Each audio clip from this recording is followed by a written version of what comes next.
द्विसप्तस्थाने तथा राहो तत्स्थानाधिप संयुते अपमृत्यु भयम चैव सर्प भीतिश्च जायते। तो मित्रों, महर्षि पराशर बृहद पराशर होरा शास्त्रम के 54वें अध्याय के 30वें श्लोक में कहते हैं कि यदि आपकी जन्म कुंडली में राहु दूसरे या सातवें भावों में हो या फिर इन भावों के स्वामियों के साथ में हो, यानी ऐसा ग्रह जो दूसरे या सातवें घर का मालिक हो अर्थात मार्केश हो, इन ग्रहों के साथ में यदि युक्त हो तो ऐसा राहु अपनी अंतर्दशा में अपमृत्यु का कारण होता है अर्थात अचानक मृत्यु जातक को या अकाल मृत्यु का योग बना देता है। और शायद हो सकता है कि ऐसा संयोग आपकी कुंडली में तभी बने जब आपको सर्प का दंश लगे अर्थात सर्प के काटने से आपकी अकाल मृत्यु हो सकती है, ऐसा संभव है। ठीक है, तो इसकी शांति के लिए 31वें श्लोक में महर्षि पराशर बतलाते हैं कि दुर्गा पाठम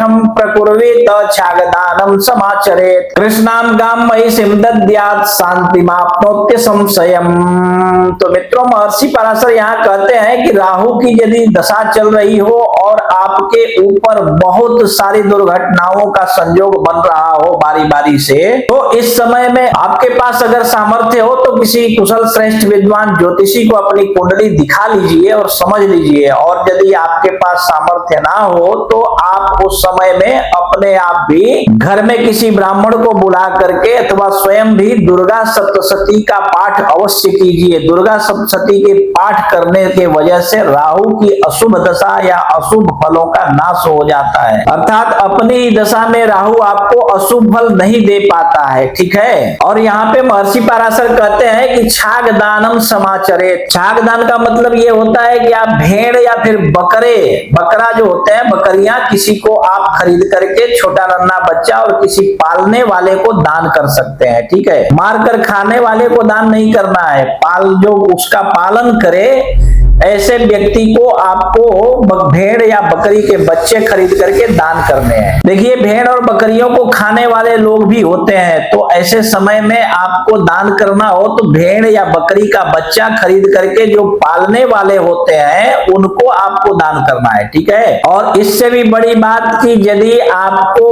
अगर सामर्थ्य भगवान ने दिया हुआ है और राहु की अशुभ दशा चल रही हो अर्थात राहु की दशा में आपको शुभ फल की प्राप्ति नहीं हो रही हो तो आप काली गाय का भी दान कर सकते हैं अथवा भैंस का भी दान कर सकते हैं, जिससे शांति की प्राप्ति होती है और आपके जीवन में अशुभ फलों का नाश होकर के शुभ फलों की प्राप्ति होने लगती है। ठीक है, तो इसी प्रकार आप भी अपनी कुंडली देखिए और अपने बारे में समझ लीजिए और इसके बाद भी यदि आपको समझ में न आवे तो आप अपनी कुंडली किसी कुशल श्रेष्ठ विद्वान ज्योतिषी को दिखाइए। और यदि कोई आपको श्रेष्ठ विद्वान आपके आजू बाजू में ना मिले तो आप अपनी कुंडली हमें दिखा सकते हैं। आप देश विदेश कहीं भी रहते हो, फोन कीजिए, फोन पर ही हम आपकी कुंडली देखकर एक एक बात विस्तार पूर्वक समझा करके बतला देंगे। ठीक है।